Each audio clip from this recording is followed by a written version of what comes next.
राधे राधे। आज का टॉपिक है कि परिवार में प्रेम कैसे बना रहे।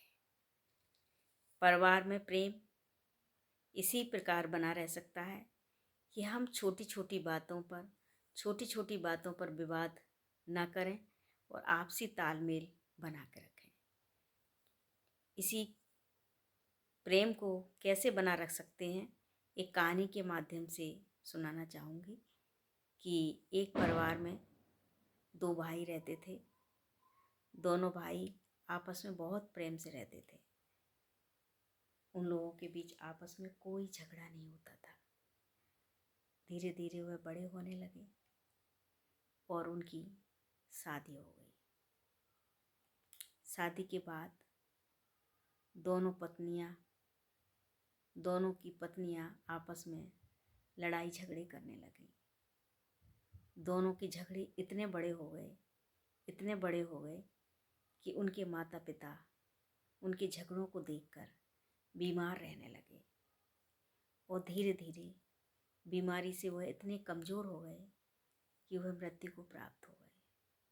माता पिता की मृत्यु के बाद दोनों भाई अकेले रह गए। धीरे धीरे व्यापार बँट गया, मकान बँट गया, दुकान बँट गई। दोनों भाई अलग अलग हो गए।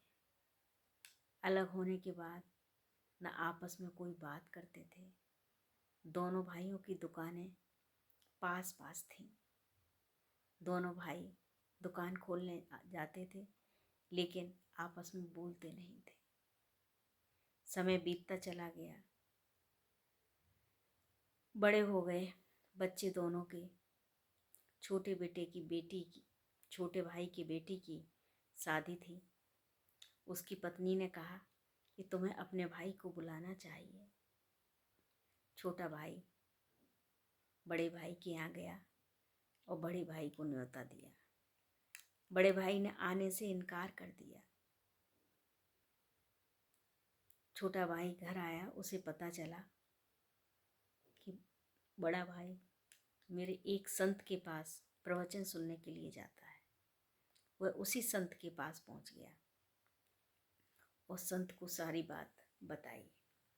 संत ने जब पूरी बात सुनी तब दूसरे दिन उसका भाई आया तो संत ने उससे उसके भाई की बेटी की शादी में जाने के लिए कहा। तो उसके भाई ने साफ इनकार कर दिया कि वह भाई बड़ा झगड़ालू है और मुझसे झगड़ा करता है, इसलिए मैं उसकी बेटी की शादी में नहीं जाऊंगा। संत ने कहा कि पिछले हफ्ते मैंने अपने प्रवचन में एक कहानी सुनाई थी छोटी सी, उस कहानी को जरा सुनाना। वह भाई याद करने लगा, उसको कहानी याद नहीं आई। संत बोले कि अच्छी बातें आप एक हफ्ते में भूल जाते हैं और बुरी बातें दिल से लगाए रहते हैं सालों तक, हैं। जब मैंने अच्छी बात कही थी तो उसको तो आप एक हफ्ते में भुला दिया, लेकिन छोटे भाई ने जो बुरी बात कही वो अभी भी दिल से लगाए हुए। इसलिए बुरी बातों को भूल जाना चाहिए और अच्छी बातों को हमें याद रखना चाहिए। जब हम अच्छी बातें याद रखेंगे और बुरी बातों को भूल जाएंगे तो विवाद होगा ही नहीं। संत की बात सुनकर बड़ा भाई छोटे भाई की बेटी की शादी में गया। इससे आपसी प्रेम हो गया। इस कहानी से यही शिक्षा मिलती है कि हमें अच्छी बातों को याद रखना चाहिए और बुरी बातों को भूल जाना चाहिए। तभी परिवार में आपसी तालमेल बैठ सकता है। राधे राधे।